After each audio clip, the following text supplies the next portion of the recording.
So welcome to day 2. We will have to do one more day to get this done. What did we see yesterday? In Daniel 8 verse 11, it spoke about the sanctuary and that there would be animal sacrifices that would be taken away. So there has to be a temple that hasn't been built yet, but one will have to be built. And then the sacrifices will be taken away.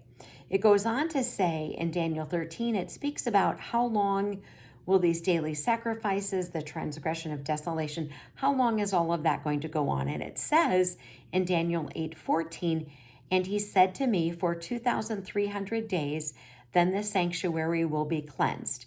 Now, if you take the 2,300 days and you divide it by 360, because that's the number of days in God's calendar, that's 6.38 years.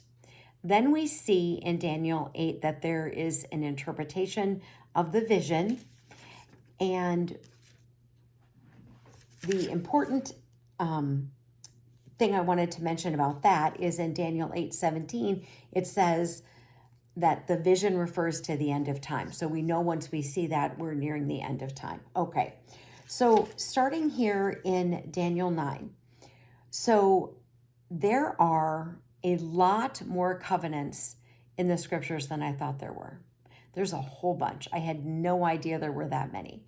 Having read through the Bible is just something I was like blown away by how many covenants there were. But in Daniel 9, this definitely is referencing Israel. How do we know? Because Daniel 9 verse 6 speaks about the people of the land. Verse 7, the inhabitants of Jerusalem. Verse 11, Israel has transgressed. Verse 15, bring them out of Egypt. Verse 16 is Jerusalem. Daniel 9 verse 20, the sin of my people and the people of Israel. So it's definitely referencing Israel, just like so much of the Bible is all about them. And then in Daniel 9 verse 20, it starts to talk about these 70 weeks. Now, what I want to do, and this is not the video for this, and whether you think the tribulation is 7 or 3.5 years, we're going to see that it says in the middle of the week when we get to the covenant portion. But I know there are some Old Testament passages where a week really is a year, the whole Rachel, Laban, that whole thing, etc. What I want to do, though, quickly is just to give you some passages to look up where it speaks about another period of time. It speaks about 3.5 months, or 3.5 years, excuse me. So Revelation 11 verse 2 and Rev 13 verse 5, both of those mention 42 months. And then Rev 11 verse 3 and 12 verse 6 say 1,260 days.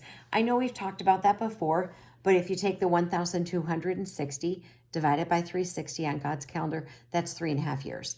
So I am not 100% convinced that this time, because they'll say, well, there's a tribulation, then there's a great tribulation. I'm not 100% convinced it's 7 years. I tend to think it's 3.5, but that is not the whole point of this. It's just something I wanted to mention when it speaks about in the middle of it.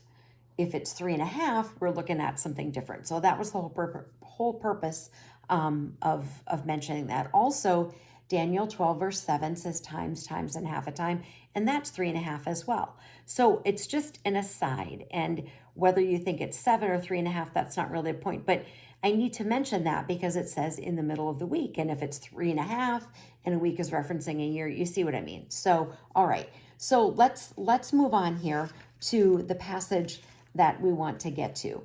So Daniel 9:24 speaks about 70 weeks are determined for your people and a holy city. So again, referencing Jerusalem, referencing Israel. This is all about them. So the passage is Daniel 9:27, and it says this, then he shall confirm a covenant with many for 1 week, but in the middle of the week he shall bring an end to sacrifice and offering, and on the wing of abominations shall be one who makes desolate, even until the consummation which is determined is poured out on the desolate. So we're almost out of time. Join me tomorrow. We'll finish this up on day 3. Armor up, we ride at dawn. May God bless you as always. Have a great day.